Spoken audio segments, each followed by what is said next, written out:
இது வந்து UK driving practical exam tips. நிறைய பேர் என்னிட்ட மெசேஜ்லேயும் கேட்டிருந்தது, கமெண்ட்லேயும் கேட்டிருந்தது. எனக்கு தெரிஞ்சதை நான் ஷேர் பண்ணுறேன்.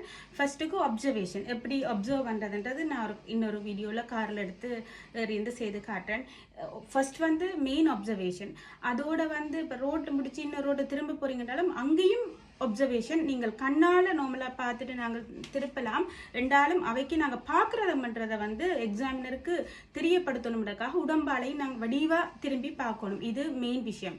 அதை விட show me tell me questions இருக்குது.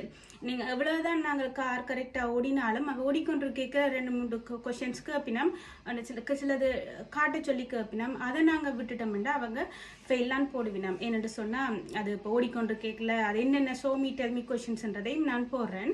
மற்றது வந்து ஃபர்ஸ்ட்டுக்கு எப்போ காரை நிப்பாடி போட்டு நாங்கள் எடுக்கலையுமே, நிப்பாடி சொல்லி எடுக்க சொன்னாலுமே இங்காடி பக்கம் வடிவாக திரும்பி சுற்றி பார்த்துட்டு எடுக்கிறது வந்து உண்மையில எக்ஸாமுக்காக அது எல்லாருக்குமே நல்ல, எங்களுக்கு பிளைண்ட் ஸ்பாட்ன்னு சொல்லுவாங்க. அது எங்களுக்கு எப்பயுமே அது ஒரு நல்ல விஷயம். அப்போ அது முக்கியமாக எங்களுக்கு ஒரு ப்ராக்டிஸாக வர வேணும்.